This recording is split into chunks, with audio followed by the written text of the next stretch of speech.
Buenas otra vez, ya estamos de vuelta. ¿Os ha dado tiempo a descansar? ¿Habéis pillado nueva cervecita? ¿Habéis repuesto los pica-picas que tendréis ahí preparados? Bueno, pues vamos a pasar a la siguiente tanda de charlas, esta vez en relación con nuestra sociedad. Las áreas sociales, las áreas de las ciencias sociales, muchas veces se ignoran o se les da demasiado poco valor cuando se habla de ciencia. Y ahora tenemos la ocasión de escuchar 3 estupendas charlas relacionadas con este grupo de temáticas un poco más alejadas de las ciencias más duras, las ciencias más típicas. Y bueno, pues como no queremos coger retraso porque vamos súper bien, voy a darle paso directamente a la siguiente sede. Hola, Jonathan. Hola, buenas tardes. Buenas tardes, Almería. Buenas tardes de Almería. Venga, cuéntanos. Muy bien, pues buenas tardes del sur. Bienvenido a aquellas personas que se incorporan a esta segunda parte de esta segunda sesión del Paint of Science. Voy a pasar a compartir mi pantalla.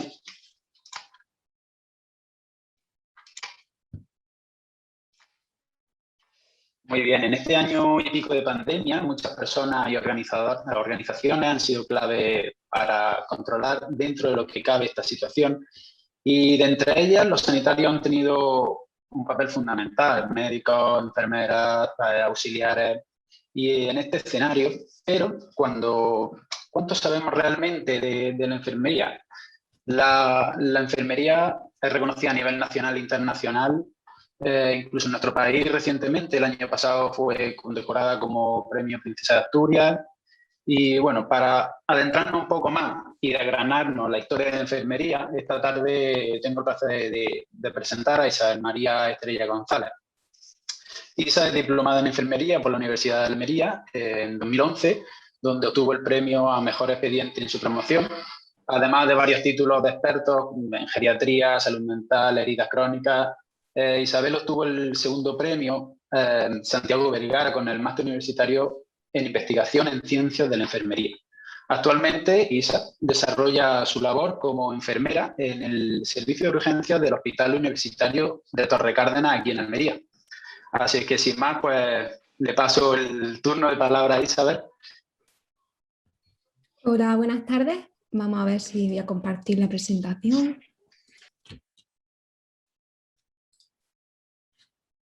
A ver. ¿Se ve bien? ¿Se ve? ¿Me escucháis? Perfectamente, Isabel. Vale, buenas tardes a todos. Os voy a hablar de una profesión que, aunque siempre ha estado presente, pues este último año se le ha dado un protagonismo social y mediático. La charla se titula No soy una heroína, soy enfermera, y la represento por este dibujo creado por el artista callejero Banksy en agradecimiento a los profesionales sanitarios que día a día luchan en primera línea contra el COVID-19. A lo largo de este año han sido numerosas las noticias que han inundado los medios de comunicación, como por ejemplo la enfermera es una pieza clave y esencial en la gestión de la pandemia, el 80% de las enfermeras sufren ansiedad por el coronavirus, el aplauso era para ellas, para las enfermeras. Cada año, el 12 de mayo, se celebra el Día Internacional de la Enfermería. El hecho que se celebre ese día es en conmemoración al nacimiento de la que se considera la enfermera con la que se inicia la enfermería en la etapa moderna, Florence Nightingale, que ahora posteriormente hablaremos de ella. La palabra enfermería procede del latín y está conformada por el prefijo in y por el adjetivo firmus, firma, firmam, que significa firme, resistente, estable y fuerte. Y se completa con el sufijo ería, que en español significa establecimiento, ciencia o actividad. La enfermería se ha conformado y se ha definido como una profesión femenina y como tal se produce un empoderamiento de la mujer. Sin embargo, en la actualidad son cada vez más los enfermeros que se unen a esta disciplina. La enfermería puede desempeñar toda una serie de funciones de forma autónoma e interdependiente, es decir, función asistencial, docente, investigadora, gestora. Además, tiene acceso al título de enfermero especialista y la variedad y el catálogo de especialidades pues son muy amplias: pediátrica, médico-quirúrgica, del trabajo, familiar y comunitaria, geriátrica, matrona, aunque hay que decir que la especialidad de médico-quirúrgica es la que todavía no se ha desarrollado. Dentro del proceso asistencial, Tiene la labor de ayudar a las personas a mantener la salud, ya sea a través de la promoción de la salud o de la prevención, e incluso de acompañar en la enfermedad, cubriendo aquellas necesidades que la persona no pueda, ya sea por falta de fuerza, voluntad o conocimiento, según nos diría Virginia Henderson, una gran teorizadora en nuestra profesión. Habrá veces en las que eso no sea posible y nuestro cometido sea simplemente ofrecerle el mayor confort y el apoyo posible. Para poder entender esta profesión es necesario conocer nuestra historia. ¿Para qué sirve entonces la historia? Pues es testigo clave de los acontecimientos y a las enfermeras nos ha servido para reforzar nuestra identidad, visibilizar y recuperar del olvido al sujeto social, que es lo que realmente interesa a la memoria histórica de enfermería. La historia de la enfermería, inmersa en el sistema patriarcal, ha estado vinculada a la historia de los cuidados, historia social e historia cultural. Simplemente voy a poner esta ficha para contextualizar un poco lo que ahora posteriormente voy a ir hablando. La etapa histórica de la evolución del cuidado se divide en 4 subetapas: la doméstica, vocacional, técnica o preprofesional, que ya estamos hablando del siglo XIX, donde hay un despertar profesional y un proceso de tecnificación y formación de la enfermera, y el profesional, que ya desde la última mitad del siglo XX hasta nuestros días. A lo largo de las etapas de la historia de evolución del cuidado, han destacado el papel de numerosas mujeres. Ahora voy a ir nombrando pues, figuras importantes a lo largo de la historia de enfermería. Y en definitiva, la historia de las grandes mujeres, porque enfermería, como hemos dicho, se define como una profesión femenina. Débora, considerada la primera matrona, nos dice la primera partera; Febe, considerada la primera enfermera visitadora; Marcela, matrona de Roma y considerada madre de monja; Fabiola, que fundó el primer hospital de Roma, el nosocomión, donde se atendían a los pacientes, o sea, a las personas que estaban heridas; Paula o Santa Paula, fundadora de hospitales de Tierra Santa, y a ella se le debe la primera formación a la enfermera en el cuidado. Trótula de Salermo, partera de Edad Media y Escuela de Salermo. Una de sus obras más importantes fue Trótula Mayor. Cuando llegamos ya a la Baja Edad Media, tenemos que se produce un traslado de lo que es el cuidado monástico hacia los hospitales que fueron fundados por los burgueses laicos. Y surgen toda una serie de órdenes. Entre ellas tenemos las órdenes medicantes, las órdenes seglares y las órdenes religiosas. Dentro de las órdenes medicantes tenemos la orden de los dominicos y la orden de los franciscanos, donde destacan 2 grandes mujeres, Santa Catalina de Siena y Santa Isabel de Hungría, a quien se le debe a Santa Catalina el primer cuerpo de camilleros y a Santa Isabel el cuidado de los enfermos, que dedicó su vida posteriormente a ello tras fallecer su esposo. Dentro de las órdenes de semirreligiosas están las beguinas, donde destaca María de Oísnes, y luego tenemos otra parte, pues vamos a ir nombrando así un poco a estas mujeres porque tienen un papel importante, y lo que aquí tenemos que tener claro es que el papel de estas mujeres es a partir de unas congregaciones que van a ser fundadas por hombres. Bueno, por otro lado tenemos la Congregación de las Hermanas de la Caridad, que fue fundada por San Vicente de Paúl y que recibió el apoyo de Santa Luisa de Marilá. Posteriormente, en 1730, Francisco de Ardés, perteneciente a esta congregación seglar, pues creó una causa pía en el Hospital de Santa Cruz de Barcelona con el objetivo de atender a las mujeres enfermas, y a aquellas personas que llevaron a cabo estos cuidados se les llamaron darderas. Elisa de Fries, enfermera y activista de la reforma de las cárceles, estudió las condiciones de la mujer en las cárceles de Inglaterra, pero no solo se limitó a ello, sino que además fue por toda Europa. Fundó las Hermanas Protestantes de la Caridad y las Hermanas Protestantes de la Merced.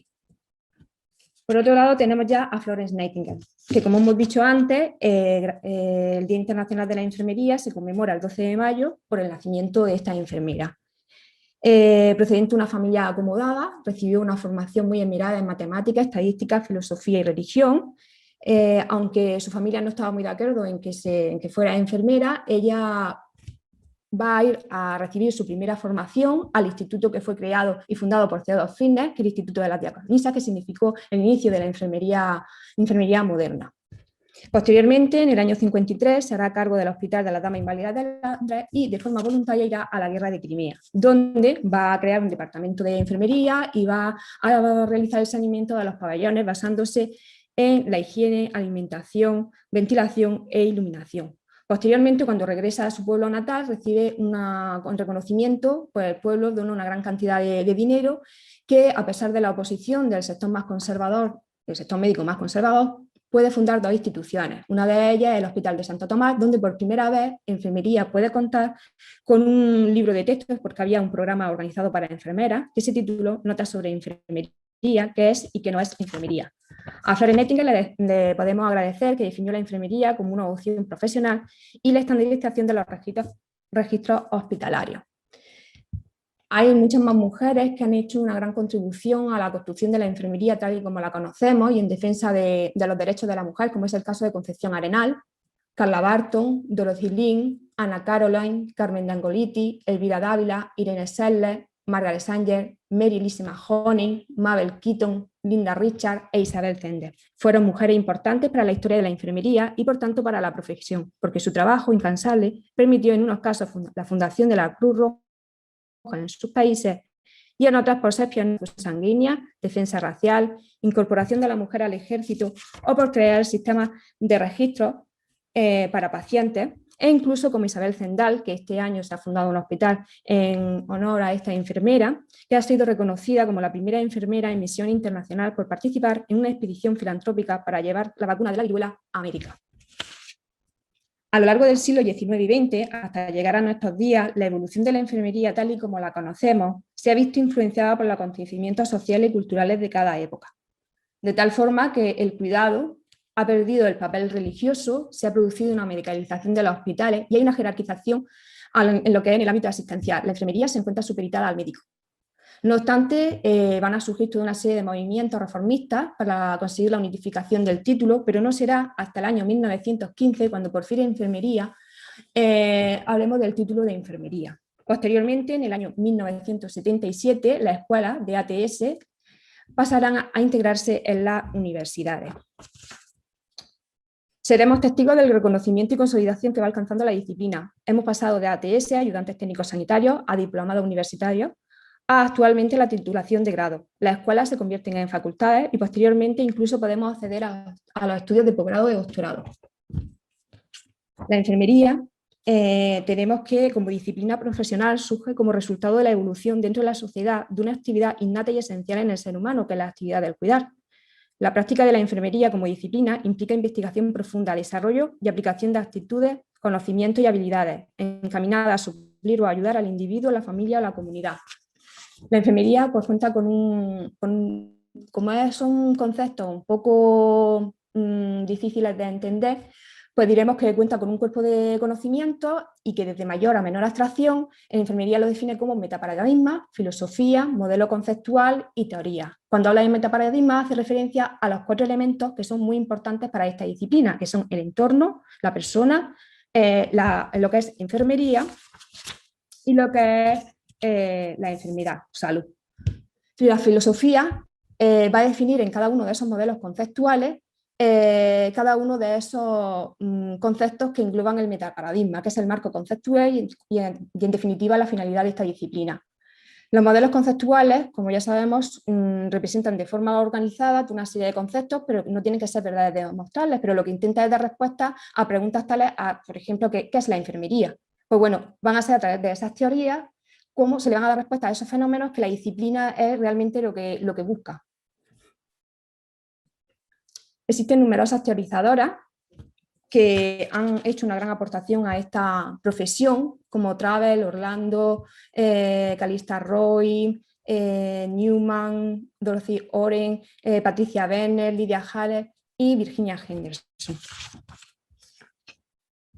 Y por último voy a hablar de la iconografía. La iconografía, el objetivo tiene de buscar el sentido que adquieren los datos que te está dando la imagen. Teresa Miralles es una de las historiadoras que más sabe sobre iconografía y según ella, las imágenes de las enfermeras son testimonios de la realidad profesional que están viviendo. Para poder analizar una imagen en la que aparece una enfermera o en la que aparece una situación en la que vemos a un paciente enfermo, porque hay pinturas en las que se representan pues, al médico con el paciente que está tumbado en la cama, pues bueno, para poder analizar cada una de esas imágenes, Edith Panofsky ha sido quien ha asentado las bases de la iconografía, como una historia que se transmite a través de los textos y que debe ser entendido y analizado en el contexto en el que se dan.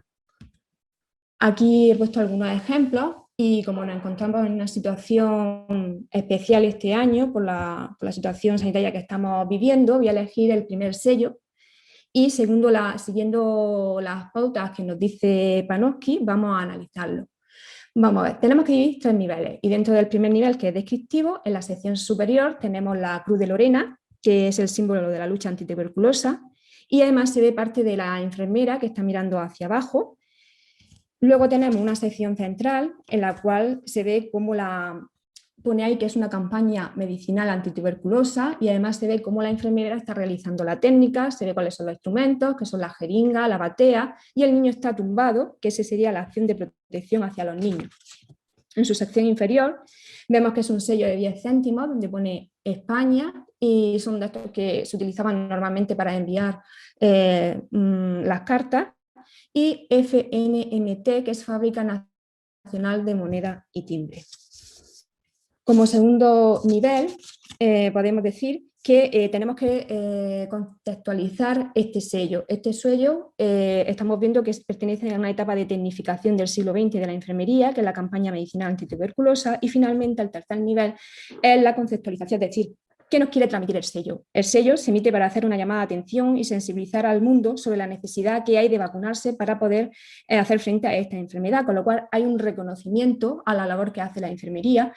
Y por eso he cogido esta imagen, porque creo que toda la sociedad debe concienciarse de que la única salida que tenemos ahora mismo son las vacunas, y que hasta que toda la población estemos vacunada y se pueda, debemos de cumplir con las normas por un bien común para todos.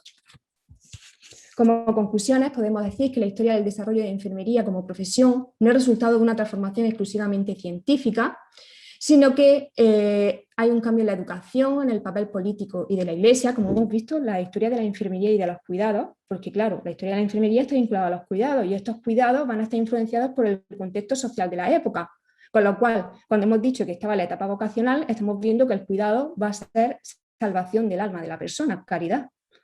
Y todo eso va a ir cambiando en función de que en la época domine el papel de la Iglesia, no domine el papel de la Iglesia, y en función también del reconocimiento de la mujer. Por lo tanto, también se produce un cambio tras la incorporación de la mujer al mundo laboral. Y todo este cambio también se produce por el incansable trabajo llevado a cabo por las enfermeras para conseguir que nuestra profesión sea reconocida como una disciplina en el campo de ciencias de la salud. Finalmente termino con una frase de Nelson Mandela que dice así: aprendí que el coraje no es la ausencia de miedo, sino el triunfo sobre él. El valiente no es quien no siente miedo, sino quien conquista ese miedo. Y finalmente mi agradecimiento es para cada uno de ellos, son la voz de esta profesión, siempre han hecho un gran trabajo, pero este último año han unido sus fuerzas para seguir representando con orgullo a esta disciplina. Es el servicio de urgencia del Hospital Universitario Torre Cárdenas. Así que muchas gracias por dejarme participar en este evento. Muchas gracias, Isa. Muy interesante tu charla, y no conocía tanta historia de la enfermería, así que seguro que al resto también la ha parecido súper interesante. Paso a preguntar dos cuestiones que nos han hecho. La primera dice: ¿piensas que a partir de ahora las enfermeras tendrán mayor peso a nivel sanitario? Vamos a ver, enfermería ya no es peso. O sea, las enfermeras llevamos haciendo el mismo trabajo de siempre, y de hecho he cogido la imagen del sello donde hay una defensa, hacia la sociedad, en plan de reconocimiento del papel de la enfermería, la necesidad de la vacunación. O sea, la enfermera a lo largo de la historia se ha ido adaptando a las necesidades sociales. Lo que pasa es que el ser humano parece ser que olvida con mucha facilidad. Por eso es muy necesario que no olvidemos todo lo que está pasando ahora, para que en el futuro sigamos reconociendo el papel de todos los sanitarios.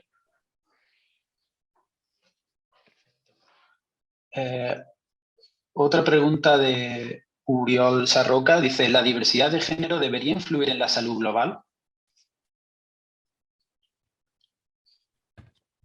Vamos a ver, ¿a qué se refiere cuando dice que si la diversidad de género debería de influir? Como has dicho, es que no se ha escuchado bien. ¿La diversidad de género debería influir en la salud global? No se ha escuchado bien la pregunta. La diversidad de género en cuanto a que en la profesión de enfermería haya hombres y mujeres.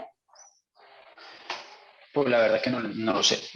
Si está relacionado con eso, mi respuesta es que no, todos somos igual de válidos. Esto es una disciplina con un cuerpo de conocimiento donde tenemos una formación todos, y aquí de lo que se trata es de adquirir esos conocimientos, de aplicar esas habilidades y esas actitudes, y de seguir avanzando e investigando en esta profesión en la que tenemos que estar adaptándonos a las necesidades sociodemográficas del momento. Con lo cual da igual que lo haga un hombre como que lo haga una mujer. Opino como tú. Luego hay dos como más de cotilleo. En estos momentos en los que todos estábamos confinados, ¿qué ambiente había en el hospital? Estaba ahí a pie de cañón.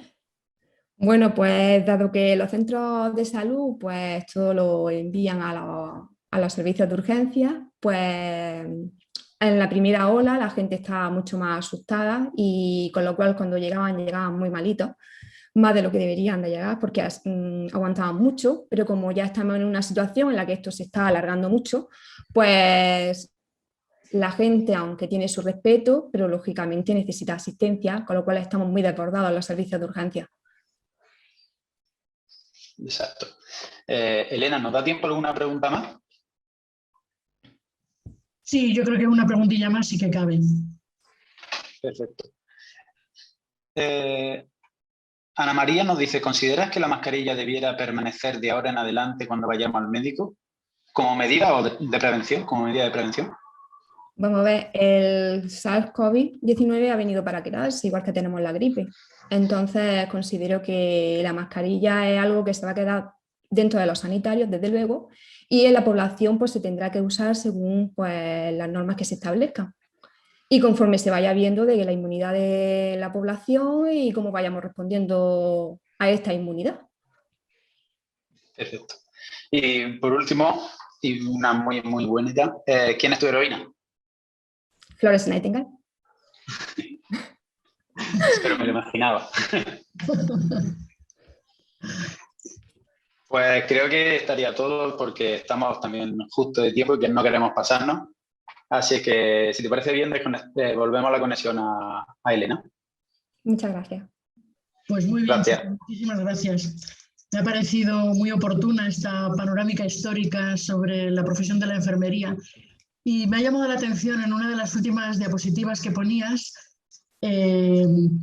la relación que hay entre la religión y la política, incluso en cosas tan absolutamente vitales y que deberían estar tan sumamente alejadas de la vida cotidiana como es la enfermería.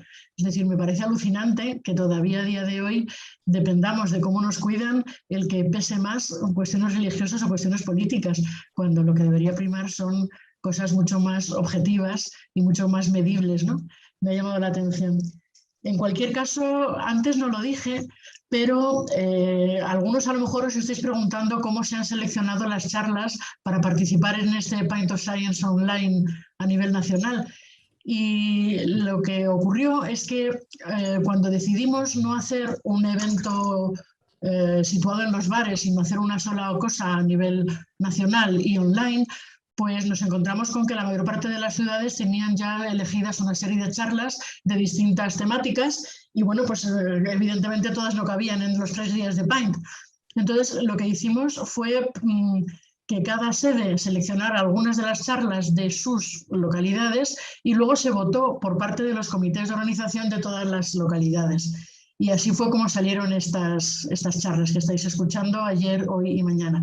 En el caso de la charla que acabamos de escuchar, obviamente ganó por goleada porque era un tema tan sumamente actual y tan sumamente con tanto mérito y con tanto esfuerzo que habéis tenido que hacer en estos últimos tiempos, que yo creo que era de derecho propio el que estuvierais representados aquí. En cualquier caso, muchísimas gracias por vuestra charla, por vuestra intervención y para no liarla más, pues vamos a dar paso a la siguiente conexión, que en este caso pues nos vamos a ir a Tarragona, a la otra punta de la península. Buenas tardes, Albert. Hola, buena tarde. Buenas tardes desde Tarragona. Pues yo voy a dar paso a mi amiga y compañera de trabajo, Laura Navarro, ¿vale? Laura es, atención, licenciada en Historia del Arte por la Universidad de Salamanca, diplomada en Fisioterapia por la Universidad Rovira i Virgili de Tarragona, graduada en Enfermería por la Universidad de Valencia, enfermera especialista en Ginecología y Obstetricia, o sea, matrona, por la Unidad Docente del Hospital Universitario de Tarragona Juan 23 y además es socia muy activa de la Asociación para la Divulgación Científica en el Campo de Tarragona, Divulga Tarragona, ¿vale? Donde ha presentado varias charlas, ¿no? sobre embarazo o tan diferentes como de arte y lactancia, ¿vale? Realmente Laura es una mujer del Renacimiento, como Miguel Ángel o Leonardo, pero con la salvedad que todos estos méritos académicos o profesionales que tiene durante el Renacimiento o casi toda la historia de la humanidad, pues no los podría haber logrado solo por el simple hecho de ser mujer. Y pues ya desde hace un poco tiempo, unos pocos años, ¿no?, que se visibiliza más y se reconoce sobre todo el trabajo de la mujer en la ciencia, ¿no?, celebrando pues como la celebración del 11 de febrero, o hace poco se hizo muy viral, ¿no?, el vídeo de las Matildas. Pero ¿qué pasa con el arte? Pues Laura nos responderá a la pregunta de si solo los hombres fueron genios. Laura, adelante.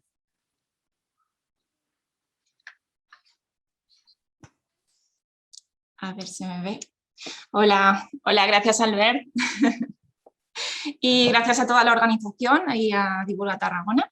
A ver, que voy a compartir, que la tecnología y yo no somos amigos últimamente. A ver si ahora voy a liarla. Un momentito. A ver. Vale, ¿se ve bien? ¿Sí? Perfectamente, Laura. Vale, pues voy a comenzar. Bueno, me hace mucha ilusión dar esta ponencia, sobre todo para contribuir a que en el futuro este tipo de charlas dejen de ser necesarias, que deje de ser algo curioso y que se vaya normalizando el papel de la mujer como artista. No hablaré de arte feminista como tal, porque merecería otra charla aparte, muy interesante. He incluido en el título Arte y Feminismo, entendiendo la ponencia como un acto de reivindicación por la igualdad. Así que nada, voy a ir dando paso. Espera que no se me pasan bien. Ahora está. Antes de nada hablaremos brevemente de la palabra genio, ¿vale? Los genios en Roma eran espíritus que velaban por la perpetuación del linaje familiar, ayudaban al padre de familia a poner la semillita en la mujer, porque por si no lo sabíais, desde la época antigua se pensaba que la mujer era solo el receptor de la semilla del macho y por lo tanto no intervenían en la creación de vida. Aquí tenemos un genio, aquí, un genio romano con elementos de la fertilidad y aquí el ingenio, un joven alado con casco pensativo. El ingenio encaja con la idea moderna que hoy tenemos de genio, personaje relacionado con la astucia y con la rapidez mental. Durante un tiempo se confundieron ambos términos hasta que solo quedó la palabra genio para designar a esta idea. Durante el romanticismo se idealizó la idea de genio como ser que plasma las ideas divinas de forma natural en pinturas y esculturas. Pero de ahí vienen frases como esta de Van Gogh que dice: come bien, haz ejercicio, no forniques demasiado porque si fornicas mucho tus cuadros serán mucho más espermáticos. Lo que quiere decir que como en el fútbol se pensaba que si no tenía, como ahora pasa a veces, si no tienes relaciones sexuales los días de antes pues vas a jugar mejor porque eres más hombre. Por supuesto que no, pero bueno, seguimos. Aquí está Rousseau, señor por excelencia de la Ilustración francesa, diciendo esta frase, como las mujeres carecen de sensibilidad artística y de genio. Y también lo conoceréis de frases célebres como la mujer debe ser pasiva y están hechas para complacer al hombre. Nada que decir. Otro señor, Pablo Picasso, dice: la mujer genio no existe y cuando existe es un hombre. Bueno, yo creo que puede ser que a lo mejor utilizó, me vais a perdonar, para la película de Torrente, a lo mejor usaron frases de estas de señoros de esta época, porque algunos se lo merecía, ¿eh? Algunas frases nos valdría para Torrente. En fin, ¿qué decir de todo esto? Pues que tradicionalmente ser un genio es un atributo de hombre, y hay que descartar la idea de la existencia de genio. No existe algo así, es una idea romántica, no es real, sería una expresión muy relacionada con la mitomanía. Así que de momento la dejamos a un lado, fuera, y nos vamos a la pregunta: ¿ha habido artistas, mujeres? Pues hace 2 días, en 1971, Linda Nordlin se hizo esta pregunta: ¿por qué no ha habido grandes mujeres artistas? Hizo una serie de estudios sin precedentes en busca de estas artistas y los motivos por los que no han sobresalido tanto como los hombres, y descubrió pues que el problema no radica en nuestras hormonas, nuestros ciclos menstruales, sino en nuestras instituciones y nuestra educación. ¿Vale? Y ahí vamos, a las limitaciones. Aquí vemos a todos los hombres académicos estudiando el desnudo masculino y ellas no aparecen aquí, ¿no? ¿Acaso no hay mujeres dentro de las academias reales? Sí, había mujeres, pocas, pero no se les dejó acceder al estudio del desnudo hasta finales del siglo XIX, ni siquiera el femenino. Y esto no ocurre aquí en Londres, sino también ocurre no solo en Londres, sino en París o aquí en la Real Academia de San Fernando de Madrid, ¿vale? De hecho, en este caso, en el de Londres, hasta 1893, no se permitió que estudiaran el desnudo del hombre, pero bueno, digamos que los primeros que pudieron estudiar tenían que estar parcialmente cubiertos con ropa o tenían que ser niños, ¿vale? Entonces esto es tarjeta amarilla, no, es tarjeta roja, ¿vale? Teníamos que haber tenido los mismos derechos en ese sentido. Aquí están las mujeres, por ejemplo, pintando, pues eso, un niño. Pero claro,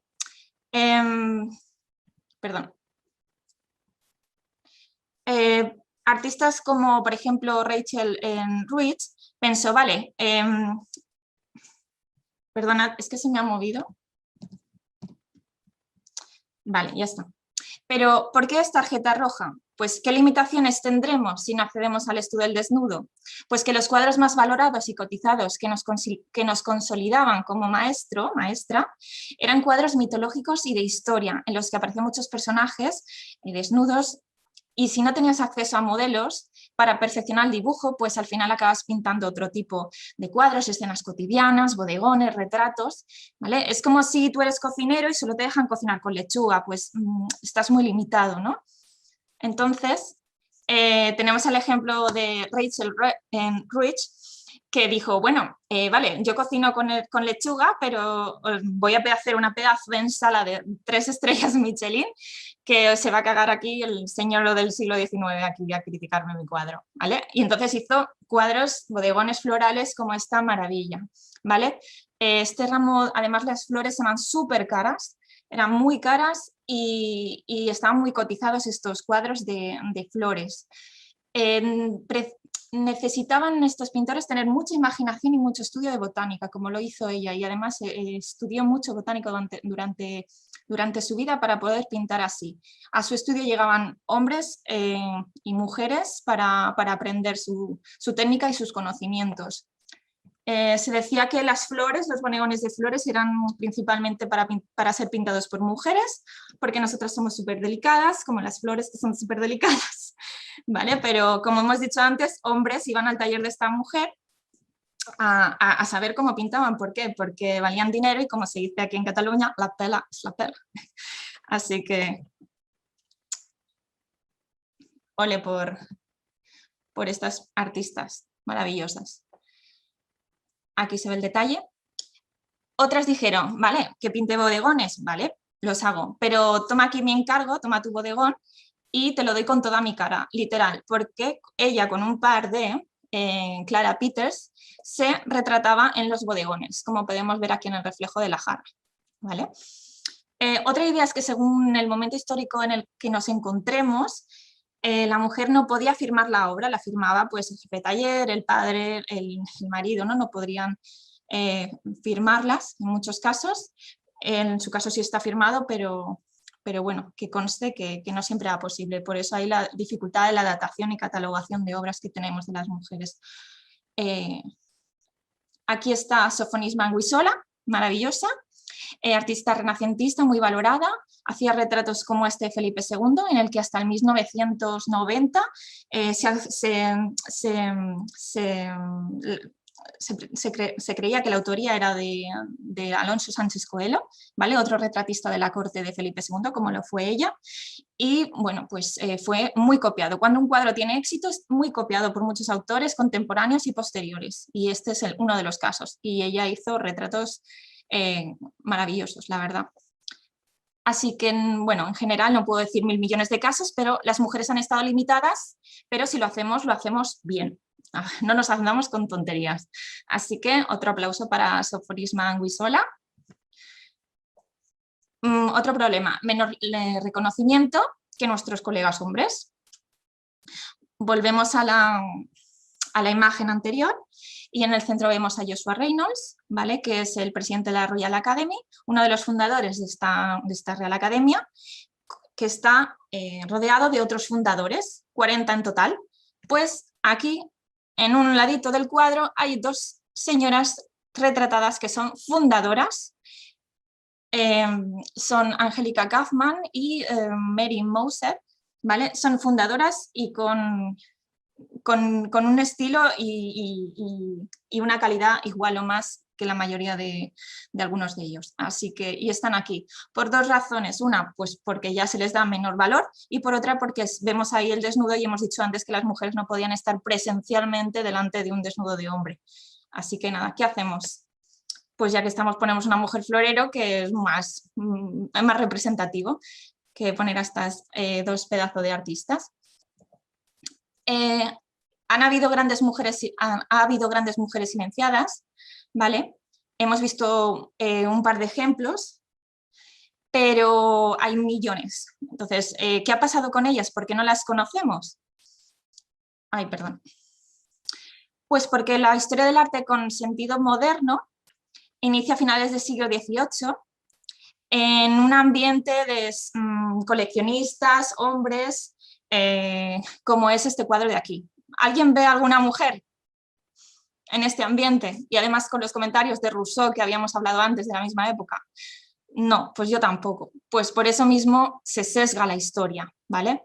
¿Y qué pasa? Que incluso en los grandes manuales más vendidos, como es el de Gombrich del siglo XX, no aparecen en la primera edición. Y Jansson dice: no he podido encontrar, como justificación dice, a una mujer artista que claramente tenga un sitio en un libro de historia del arte. Nunca ha existido ninguna mujer artista que hubiese cambiado el curso de la historia del arte y por lo tanto ninguna merecía ser incluida en su libro. Oh, perdona. O sea, podríamos estar aquí el Pint of Science 80 días son, y todos de arte hecho por mujeres, o sea que vamos a dejarlo ahí. Aquí podemos debatir a este señor con algún ejemplo. Por ejemplo, ¿es la mujer la inventora de la pintura? Pues gracias a los estudios desde Anne Snow se sabe, o bueno, se cree que más del 50% de las pinturas rupestres están hechas por mujeres, entre el 50 y el 70%. ¿Y cómo lo supo? ¿O en qué se basa? Pues en los estudios de antropometría de Manning, en los que se calcula el índice, ¿vale? Entre la distancia que hay entre el índice y el anular, ¿vale? Hay más diferencias entre hombres, ¿vale? Por lo tanto, y aparte el índice es menor, el meñique es menor en las mujeres, por lo tanto pudieron catalogar las huellas y decidir si eran de hombres o mujeres. Así que nada, con todo esto podemos decir que el tamaño sí importa, así que vamos a seguir con otro ejemplo. El primer cuadro abstracto data de 1906, pertenece a la sueca Hilma af Klint. ¿La conoce alguien? 5 años antes, o sea, 1906, que es una fecha 5 años anterior a lo que hasta ahora se consideraba el inicio de la pintura abstracta, con la obra de Kandinsky, ¿vale? Con su abstracción lírica, pues aquí tenemos otro tipo de abstracción más íntima, hecho por Hilma, ¿vale? Como si no es importante, seguimos con la hipótesis de que las mujeres nada, ¿no? Bueno, pues seguimos. Esta mujer pues estudió en la Real Academia y para ganarse la vida pues vendía retratos y cuadros de paisajes. Estos tipos de cuadros, de los que hizo más de 1000, de gran formato, eran como de 2 por 1,5, no sé el tamaño muy bien, pero bastante grandes. Ella se interesó pues, por la espiritualidad, no siguió el mismo proceso de disolver la realidad, de analizar las formas y colores, sino que trataba más de expresar sentimientos y emociones más conectados con la espiritualidad. ¿Vale? Pero ¿qué pasó? Estos cuadros los guardó porque ella era para su círculo personal y sabía que él no era el momento de sacarlos a la luz porque la gente no lo iba a entender. Así que ella no tuvo hijos, lo heredó su sobrino y su sobrino dijo, pues yo voy a guardar esto que he heredado de mi tía la loca, y nada, pues quedó guardado hasta no hace muchísimos años, bueno, desde los años 60 más o menos, pero todavía no se ha modificado el trono del señor Kandinsky, o sea que aquí seguimos, que tenemos ejemplos de Mondrian y Kandinsky. Otro problema, la crítica del arte, sesgada según se mire. Aquí tenemos esta obra neoclásica expuesta en el Salón de París de 1801. Se vendió de París al Museo Metropolitano de Arte, Nueva York, en 1922, y lo compraron por 200.000 euros pensando que era de Jacques-Louis David, que tiene obras como estas, todas conocemos, y siempre había recibido críticas súper positivas hasta que como un cuadro perfecto, hasta que en 1951 un crítico de arte lo atribuyó a una mujer y de repente el cuadro no era perfecto, sino que tenía miles de defectos.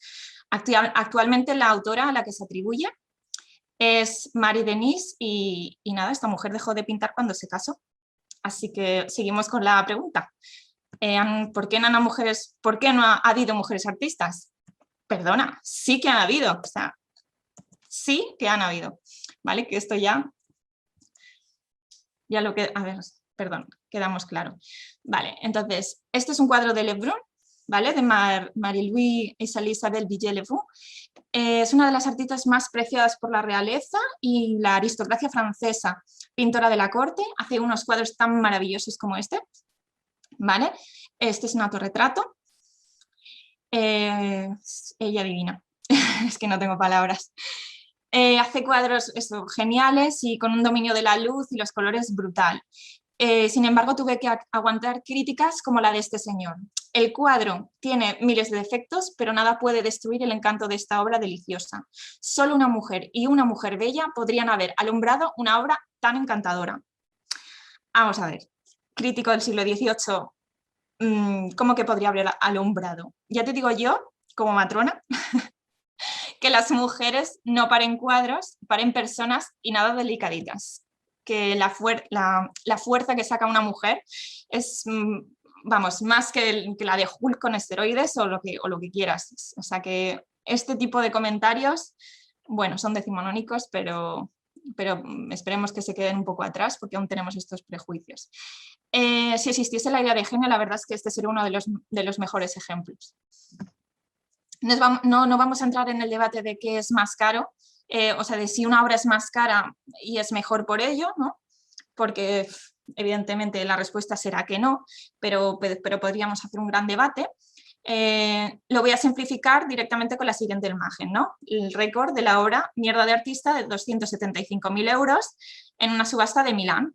¡Pum! ¿Es la mejor obra que tenemos del universo? No, y vale este pastizal, ¿vale?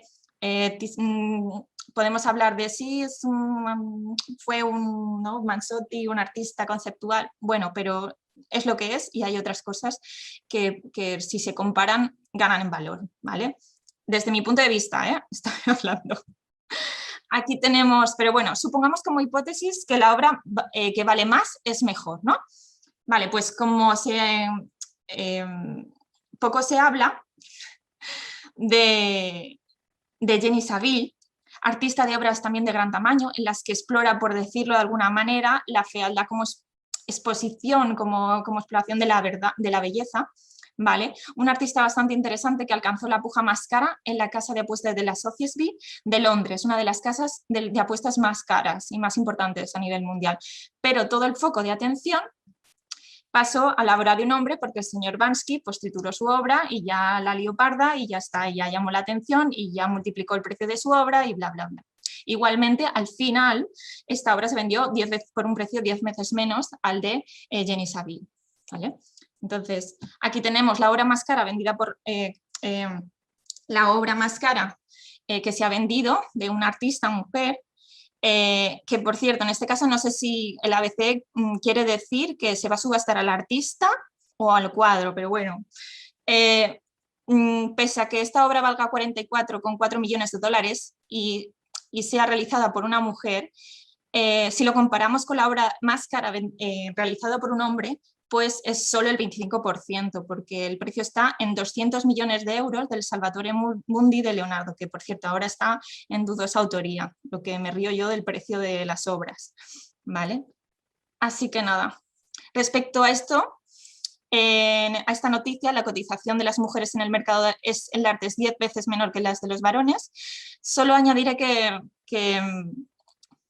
no debería ser así, ¿vale? Este es un estudio económico que se ha realizado hace poco y es verdad que ellas tienden a poner un precio menor de partida, menor que los hombres, ¿vale?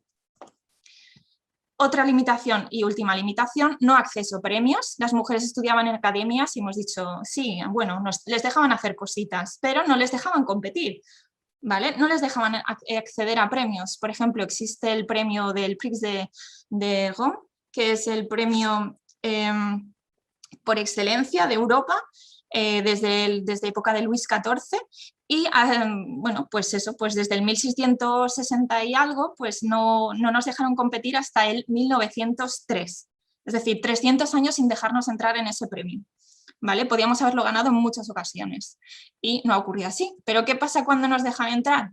Pues que ganamos. ¿Vale? Ganamos cuando, por ejemplo, Jacques David pues casi se suicida porque no lo consiguió en todos sus intentos. Así que nada, aquí tenemos también el premio Turner, uno de los más importantes, no decir el más, de Reino Unido, con la africana Lugaina de Tanzania, o pues aquí en España, Menchugal, ¿vale?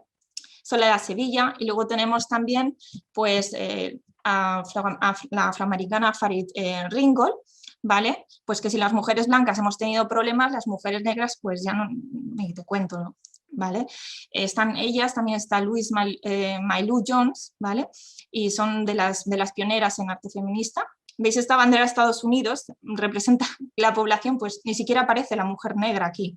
La mujer blanca es más pequeña en tamaño, menos reconocida, pero es que la negra ni aparece y ya no analizamos el resto porque no acabamos, pero menuda fuerza tiene. Así que nada, perdón por ganar premios y por aparecer. Así que nada, cuando pensamos que en artista pensamos en hombres y a veces nos vemos obligados a especificar mujeres artistas, como he tenido que hacerlo pues para esta charla para ejemplificar, pero esto no debería ocurrir. Un artista es un hombre o una mujer sin explicaciones. Así que gracias a todas las historiadoras del arte, que son las que aparecen aquí, que desde los años 70, con la semilla que puso Linda Nochlin, han contribuido a normalizar el arte y a dar a conocer esta parte que estaba muy escondida. Se ha rescatado un gran catálogo de artistas y se empieza a dar valor. Empiezan a sacar obras de los almacenes, de museos para incluirlas en las exposiciones y eso es una gran noticia. Pero bueno, y sobre todo, gracias a todas esas artistas maravillosas que nos han dejado obras geniales. Gracias. Bueno, Laura, creo que nos hemos pasado un poco en el tiempo. Uy, qué nervios. Así que haremos solo un par de preguntas, ¿de acuerdo? Larissa Moreira pregunta, ¿hubo algún punto de inflexión a lo largo de la historia en el cual se empezó a valorar más a las mujeres artistas? Un punto. Bueno, ha habido sube y bajas. En la Grecia antigua, por ejemplo, hubieron 6 grandes mujeres artistas muy reconocidas en la época. Después Plinio el Viejo nombró 4 o 5 que, bueno, no es que sea un maravilloso número, pero luego, por ejemplo, nos vamos al siglo XX y ya desaparecen de los manuales. O en España algunos historiadores, bueno, escritores en ese momento, pues un sentido un poco más arcaico, pero por ejemplo Pantoja sí que nombró mujeres, pero hay otros contemporáneos que no. Entonces, hemos hecho un poco sube y baja. Y eso se ha visto, pues, sobre todo cuando hacen catálogos y tal. Pues ahora es cuando, a partir de los años 70, sobre todo con el arte feminista y las obras de Judith Chicago y bueno, pues Yoko Ono también pionera en esto, pero bueno, depende, a diferentes niveles. Es una pregunta muy, muy amplia. Vale, y si acaso ya para terminar la última, de Matías Charconet. ¿Crees que ahora, con el auge del feminismo, las obras de artistas femeninas empezarán a aumentar su valor?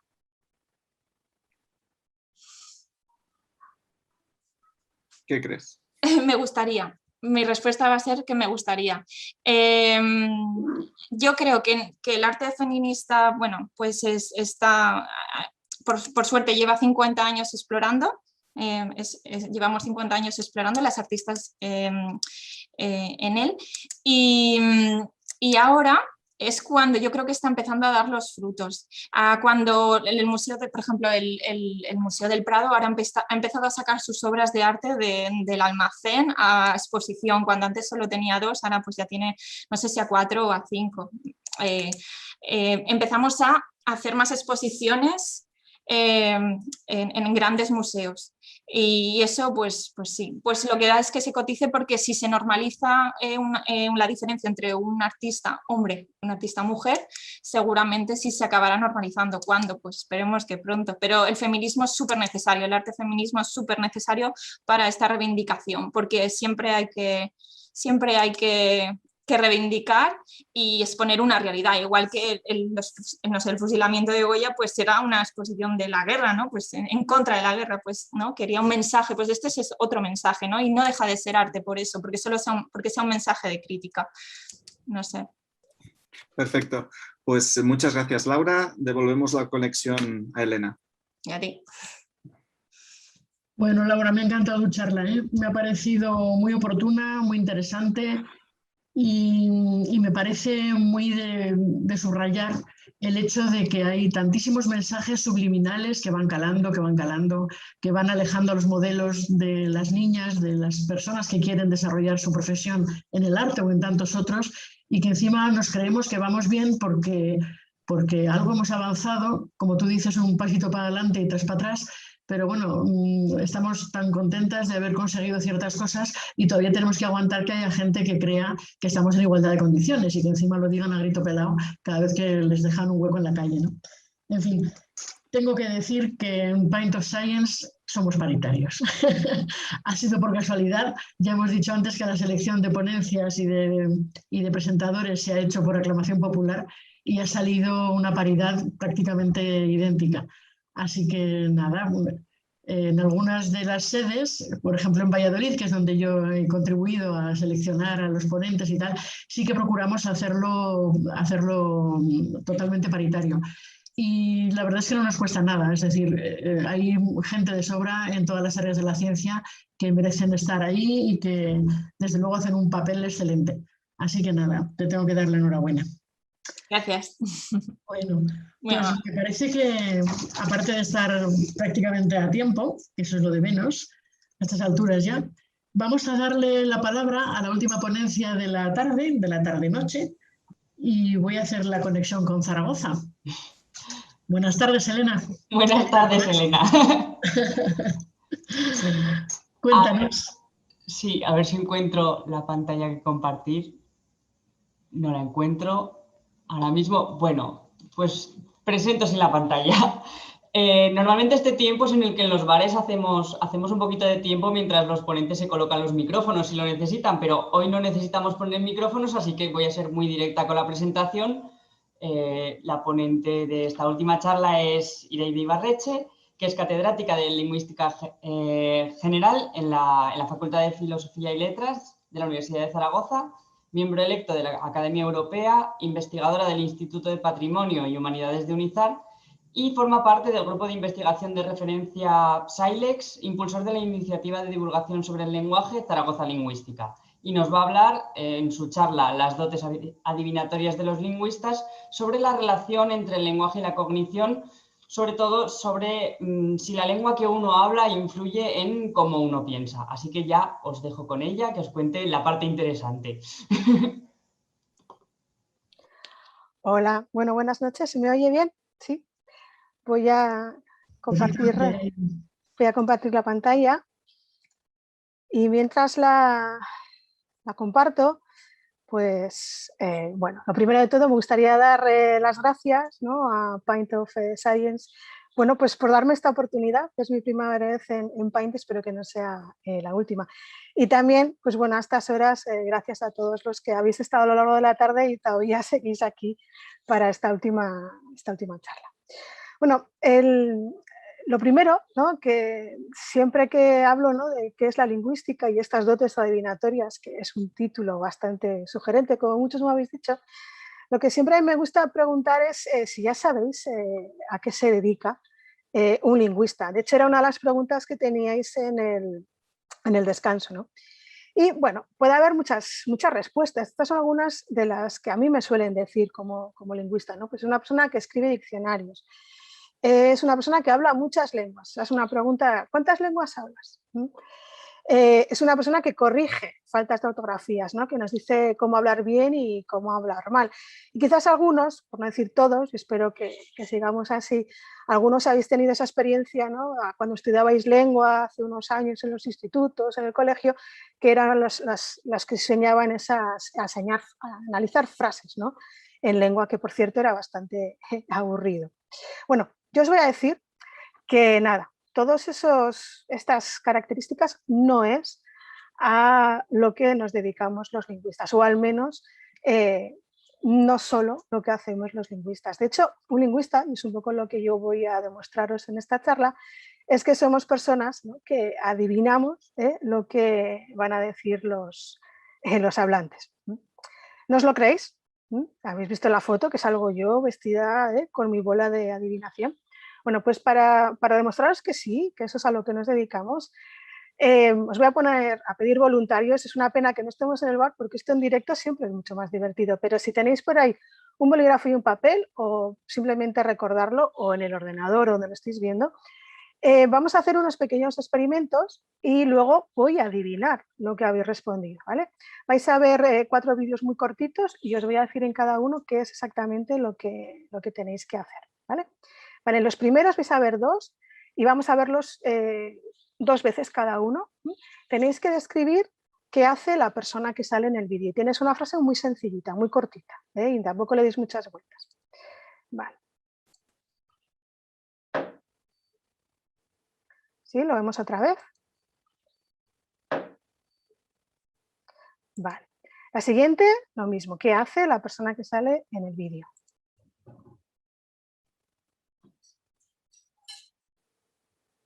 Pongo otra vez.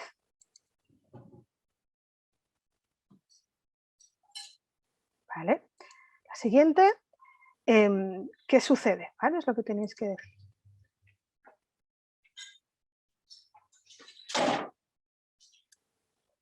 Pongo otra vez.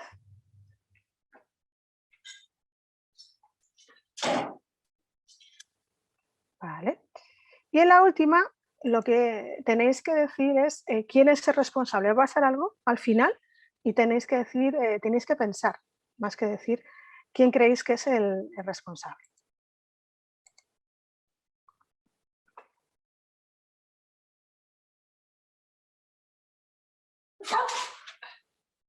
Vale, y esta no la voy a poner 2 veces, solamente una, que es como lo hacemos. De hecho, lo que os estoy haciendo es como un poco, a veces recogemos nosotros datos, ¿no? Bueno, lo que vamos a hacer ahora, en el resto, ¿no?, de la charla, por lo menos casi hasta el final, es os voy a mostrar que sí que tenemos esas dotes adivinatorias, ¿vale? Entonces, en la primera prueba, esta es la primera prueba que tenéis de las dotes adivinatorias. En la respuesta tenéis que fijaros en el verbo que habéis usado. Yo casi os puedo apostar, no sé si lograría, que una de las respuestas incluye el verbo dejar. Por ejemplo, es muy común decir, pues la chica deja el libro en el suelo o la señora deja la taza en la mesa. A lo mejor habéis usado otro verbo, y es que aquí no estamos hablando de obligatoriedad, simplemente lo que es más común. Ahora bien, fijaros, ¿Algunos habéis fijado en la posición del libro y de la taza? Pues posiblemente no. Ahora que os he dicho, seguramente ahora sí estáis fijándoos en eso, pero a la hora de escribirlo, en esas notas que estabais tomando, posiblemente no hayáis mencionado nada de cómo está colocado el libro o qué posición tiene el libro o la taza. Ahora bien, si fuerais hablantes de danés y de alemán o algunas de estas lenguas germánicas, sí que os hubierais fijado en cómo está colocado el libro. ¿Por qué? Porque ellos tienen unos verbos muy específicos que marcan si el objeto está situado horizontalmente o si está situado verticalmente. ¿Qué quiere decir con esto? Pues que los hablantes, en este caso pues españoles por un lado, hablantes de español y hablantes de danés por otro, lo que hacemos es fijarnos en cosas diferentes, a pesar de que hemos visto exactamente los mismos vídeos. Los datos que tenéis ahí son datos de un estudio que hicimos, que seguimos haciendo y que estamos trabajando, luego os enseñaré quiénes están involucrados en esta investigación. Y es que en el caso de los daneses, la mayoría, como veis ahí los porcentajes, se fijan, ¿no?, si es horizontal o si es vertical, y en el caso de los hablantes de español, lo que parece que nos fijamos es la intención que tenemos y la fuerza con que la dejamos. Es decir, no es lo mismo dejar que tirar que arrojar. Bueno, ¿y esto qué significa? Pues que de alguna manera, no solamente que a la hora de fijarnos en el mismo, ¿no?, en la misma vídeo, en este caso, en el mismo evento, que es como lo llamamos nosotros, nos fijamos la atención en diferentes cosas, es que además hacemos grupos distintos, esta está la parte de la cognición, ¿no? Hacemos categorías diferentes. En el caso de los españoles, los dos vídeos son iguales. ¿Sí? Fijaros que en ambos casos es dejar. En cambio, en el caso de los daneses, hacen dos grupos diferentes. Y esto es importante porque lo que decimos es que estamos visionándolo, estamos conceptualizando de una manera diferente. Bueno, esta era la primera prueba. Ahora os voy a enseñar la segunda prueba, que tiene que ver con el último vídeo, con los dos últimos vídeos que hemos visto. Bueno, la pregunta era ¿quién ha sido responsable, en este caso, ¿no?, de que se rompa el periódico? Y una de las respuestas que igual me podíais haber dado es que nadie. Aquí os pongo entre comillas porque estos son datos reales de nuestros estudios, ¿sí? Nadie tiene la culpa, ¿vale? Claro, si decís nadie, lo que yo os puedo contestar es sí, bueno, nadie, pero lo ha roto el chico, ¿no? Entonces vosotros me podéis contestar, sí, pero ha sido sin querer. Entonces digo, como tengo que buscar, ¿no?, quién lo ha hecho, pues a lo mejor os digo, vale, pues entonces ha sido la chica.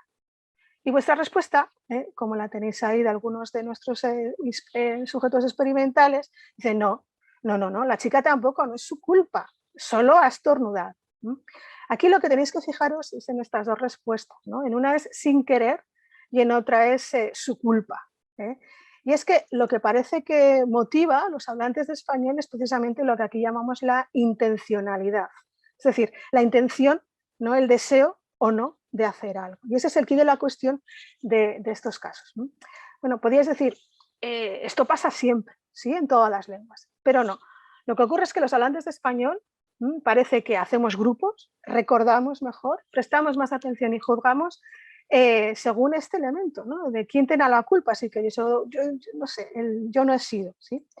Pero eso no ocurre lo mismo en otras lenguas. Aquí tenéis datos, hemos comparado hablantes de castellano y hablantes de euskera, y el primer experimento que hicimos no era verbal, es decir, no tenían que hacer esas frases, esas descripciones, lo que tenían que hacer era tenían 10 fichas y tenían que poner el número de fichas que según pensasen quién era el responsable. Es decir, si teníamos 10 y yo le ponía al chico, pues él era el más responsable. Podíamos poner 5 o 5, lo que sea. Ahí tenéis resultados de este estudio en el que se ve que en el caso del español, para este vídeo, fijaros que es un 100%, que es un porcentaje bastante alto, sin entrar en estadísticas sofisticadas, todos los hablantes decían que no tenían la culpa. Eso pasó, pero no era culpa de este chico, ¿no? En cambio, en euskera, aunque era el mismo vídeo y verbalmente también lo describían de una manera similar, fijaros que han dividido el chico o chica, porque en esta lengua lo que parece que es importante es quién ha hecho, ¿sí?, quién ha estornudado y quién lo ha roto. De quién es la culpa no parece ser tan importante, por lo menos a nivel cognitivo. Bueno, esto de la intencionalidad se ve desde muy pequeñitos. Aquí tenéis en ese vídeo que posiblemente os voy a poner la respuesta de un niño. Este niño tiene 4 años y fijaros, lleva libros en la mano, se le cae uno. ¿sí? No sé si ha coincidido con la respuesta que vosotros habíais dado, ¿no? De lo que es lo que le sucede, qué sucedía en este vídeo, pero esa estructura de se me ha caído, inmediatamente dice, bueno, he sido yo, pero no lo quería hacer. Entonces, bueno, ¿esto qué significa? Sí, ya habéis visto, no sé, ojalá podría leer el chat ahora y todos diciendo, sí, yo he dicho lo mismo y realmente eres adivinadora. Bueno, ¿qué significa? Os voy a dar la explicación, ¿no? Bueno, porque aunque tengamos el mismo cuerpo y las mismas capacidades, todo lo que tenga que ver con las conexiones neuronales, y por ahí está Elena, bióloga, biológicamente somos exactamente iguales y el cerebro funciona de la misma manera. Sin embargo, lo que parece es que según qué lengua hablemos, y hay unas 6.000 o 7.000 lenguas en todo el mundo, esas lenguas tienen unas estructuras lingüísticas específicas y nos ayudan a fijarnos en ciertos elementos y no en otros, a recordar mejor unos elementos y no otros, o a hacer grupos y no otros. Fijaos que esto no significa, y esto es muy importante, que una lengua sea mejor que otra. Aquí todas, y esto es una reivindicación, ¿no?, de los lingüistas y de las personas, todas las lenguas del mundo, aunque tengan un hablante, aunque tengan millones de hablantes, son exactamente iguales y sirven para codificar exactamente las mismas ideas. Fijaos que en español hemos dicho que no ponemos el vaso, ¿no? No nos hemos fijado en el vaso, en la taza vertical o horizontal, pero perfectamente, en vez de decir la chica deja el vaso en la mesa, yo podía decir, pues la chica deja el vaso de forma horizontal en la mesa, o la chica deja en la mesa el vaso que está en una posición horizontal. Es decir, podíamos hacerlo. Otra cosa es ese coste cognitivo de dar toda esta explicación, y en ese caso lo que parece es que la lengua, según las estructuras que tengamos en esta lengua, nos influye.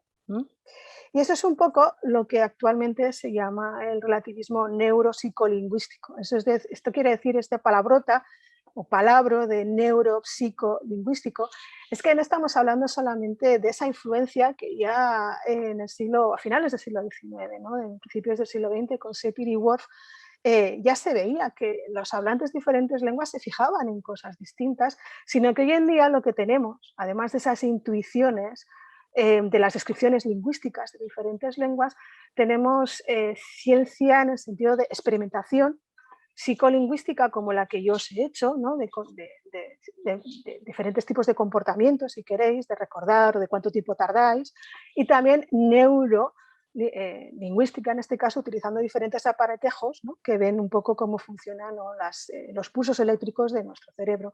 Y lo que parece que demuestran es que la lengua de cada uno influye y está relacionada con la percepción del mundo que está alrededor. ¿Esto qué quiere decir?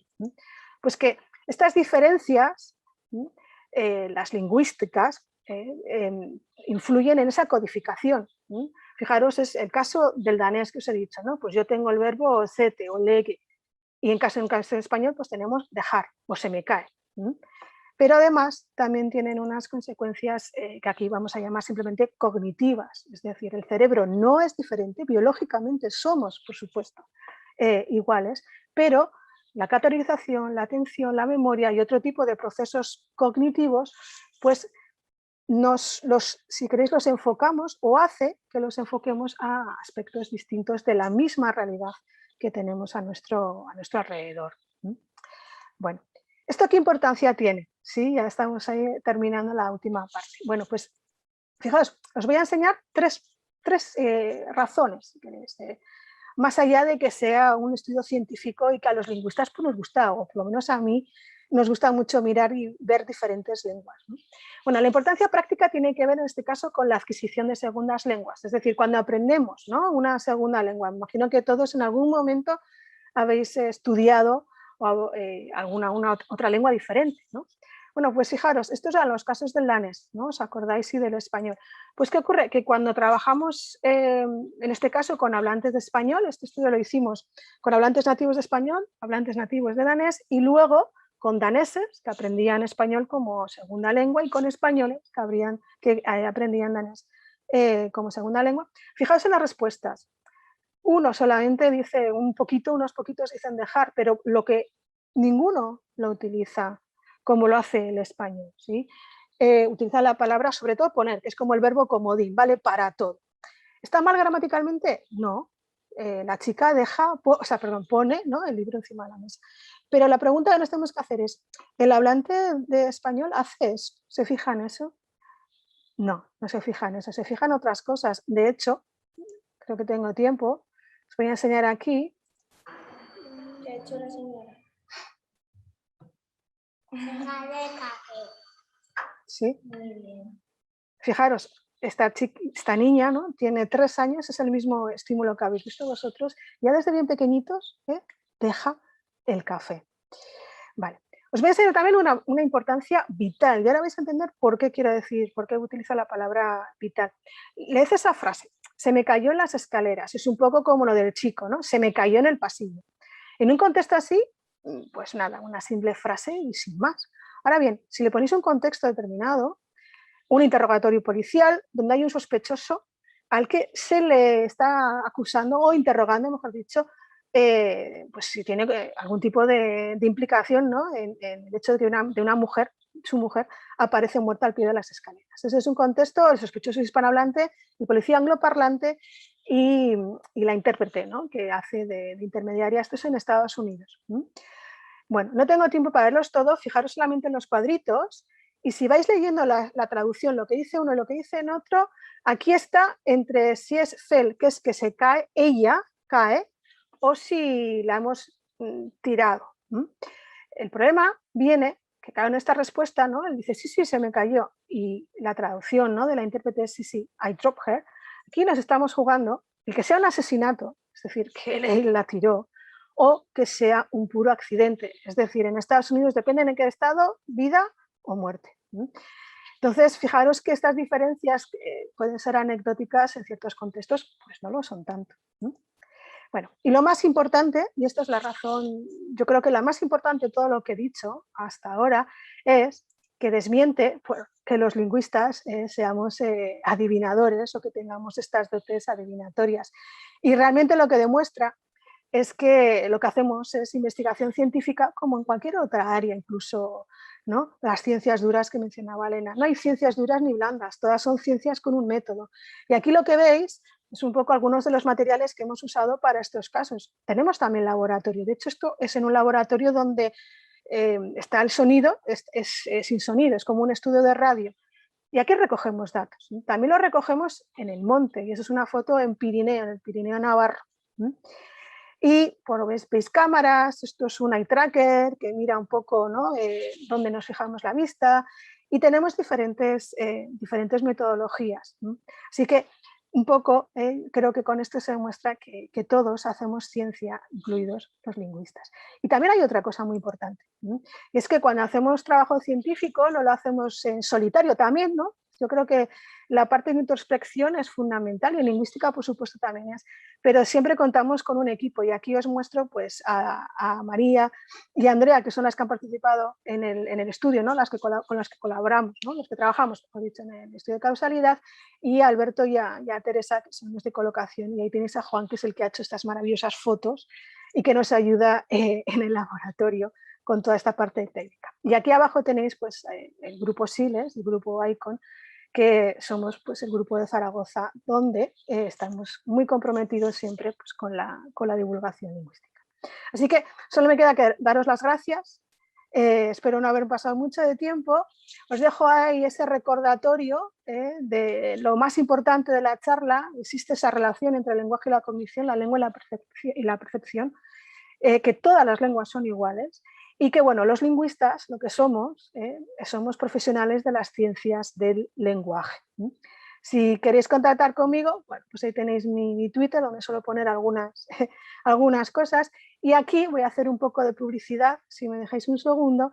Este es Zaragoza Lingüística, que es una actividad, es una acción de divulgación que llevamos haciendo en Zaragoza, el grupo SILES, desde el 2008, y ahí tenemos un canal donde solemos colgar pues, todos los eventos que hacemos, la mayoría son de divulgación, y que bueno, os animo a entrar y sobre todo a suscribiros, porque el número de suscriptores es muy importante, por lo menos en UNIZAR lo es. Entonces, nada, simplemente muchas gracias y eso es todo lo que os tenía que contar hoy. Muchas gracias por la charla, ha sido muy interesante. Yo personalmente he sufrido los verbos en alemán cuando he estudiado, me he acordado mucho de esos momentos. Tenemos 2 o 3 preguntas. La primera de ellas de Montserrat Inglés pregunta qué ocurre en el caso de las personas bilingües. Bueno, en el caso de las personas bilingües, primero habría que definir qué es eso de bilingüismo, porque hablar de bilingüismo no solamente que uno aprenda o que sepa 2 lenguas, sino también influye desde cuándo las ha aprendido y desde cuándo el nivel de competencia que tienen ambas, porque a veces encontrar lo que se llaman bilingües que son equilibrados, es decir, que son igual de buenos, vamos a decirlo así, en ambas lenguas, no es tan sencillo. Lo que se sabe es que van modificándose, o por lo menos, yo no sé a nivel de experimentación neurolingüística, pero por lo menos en lo que nosotros hacemos, lo que hacen es cambiar el chip, por así decirlo. Y sobre todo una cosa que es importante, a veces se suele pensar en que los bilingües tienen 1 y 2 lenguas y son separadas. Normalmente lo que se sabe, y sobre todo en la parte de producción y comprensión de la lengua, es que el bilingüe es una mezcla de ambas y utiliza siempre, o suele tender a utilizar aquella estructura que es válida en ambas lenguas. Es decir, que le sirve, eso es la economía cognitiva y lingüística, que le sirve para ambas. Entonces, eso es un poco lo que te puedo decir. Nosotros los experimentos orales que hemos hecho lo hacen indistintamente, salvo que en los casos donde, ya os digo, donde está la misma posibilidad, van a coger la que vale para las 2 lenguas. Vale, un poco relacionado con esta pregunta, nos dicen que si la lengua que hablamos influye en nuestras capacidades cognitivas, entonces si hablamos más idiomas, aumentamos nuestras capacidades cognitivas. Bueno, yo creo que este es un debate enorme y cada día se sabe más y se desmienten más cosas, ¿no? Pasamos desde los estereotipos que cuando, ¿no? Si a un niño, voy a poner un niño porque es cuando estamos pequeñitos adquiriendo, ¿no?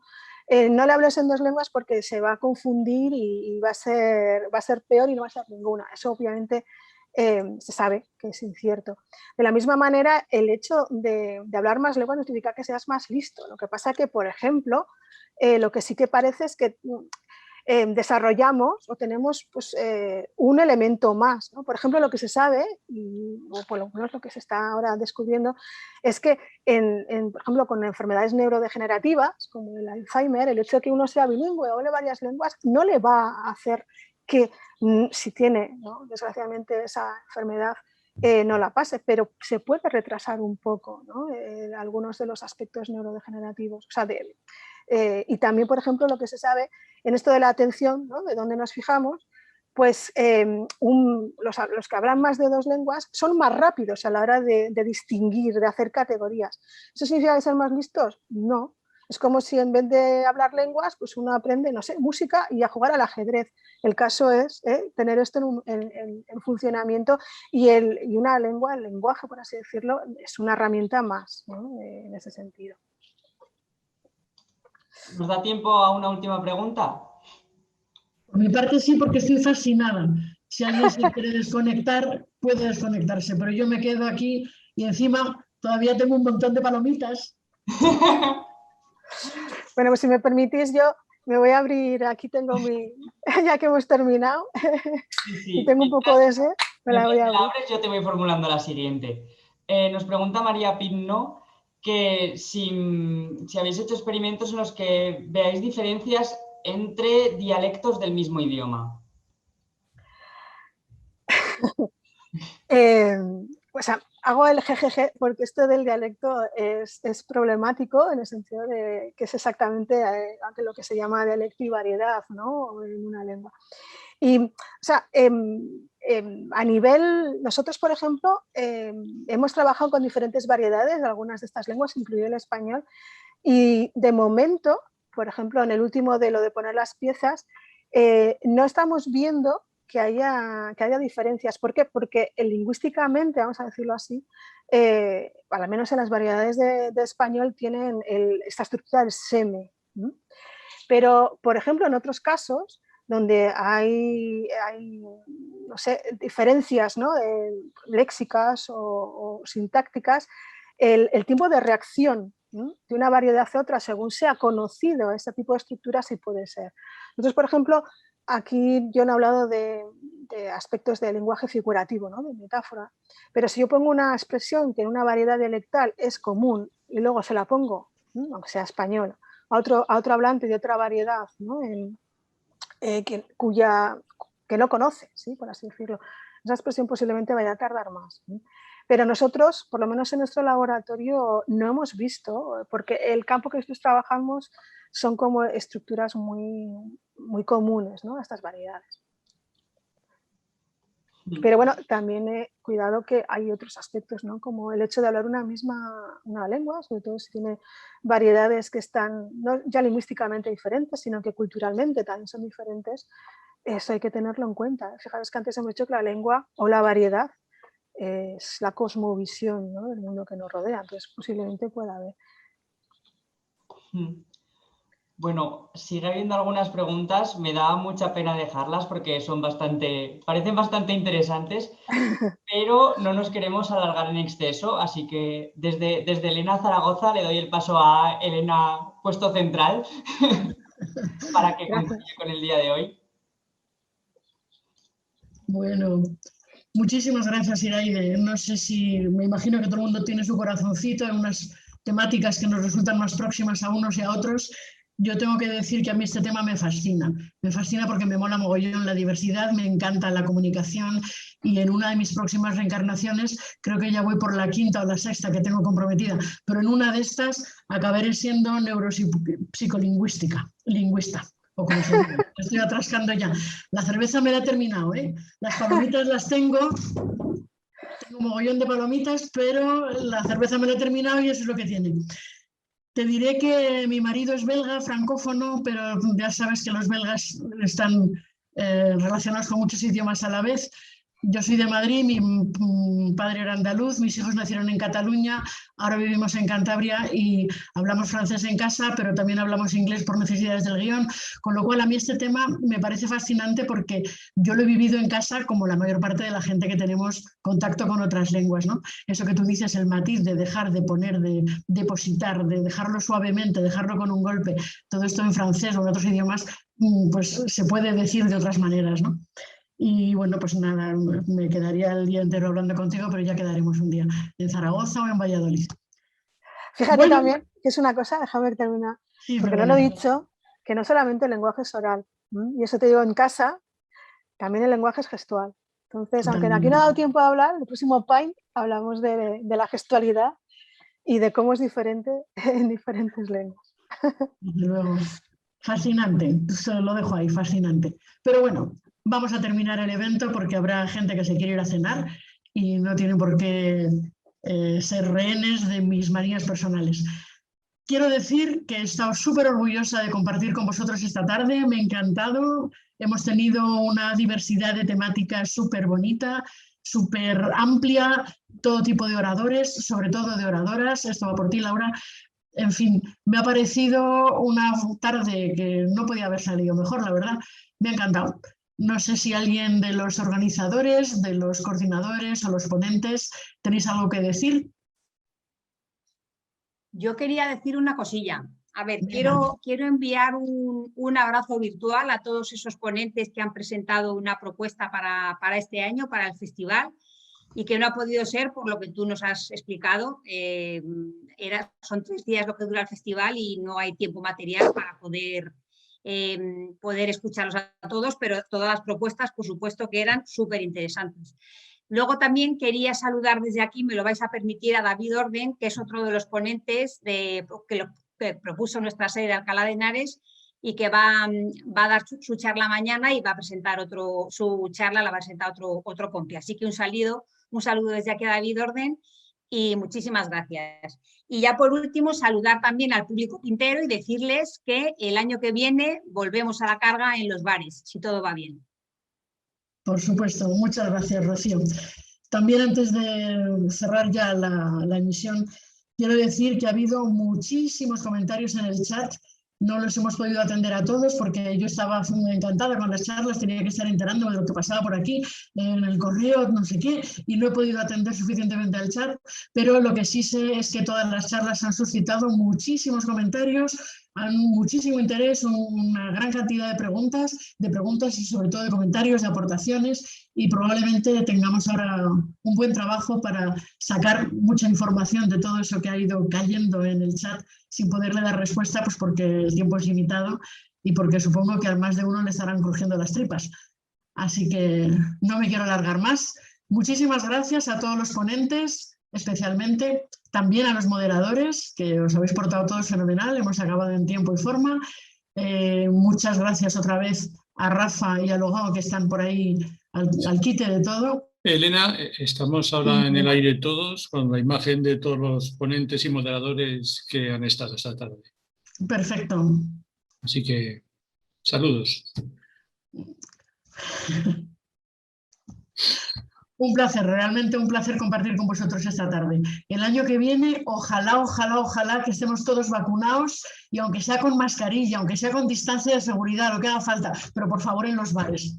Esto habría sido todavía muchísimo mejor si hubiera sido en los bares. Un abrazo, chicos. Gracias. Chao. Gracias. Chao.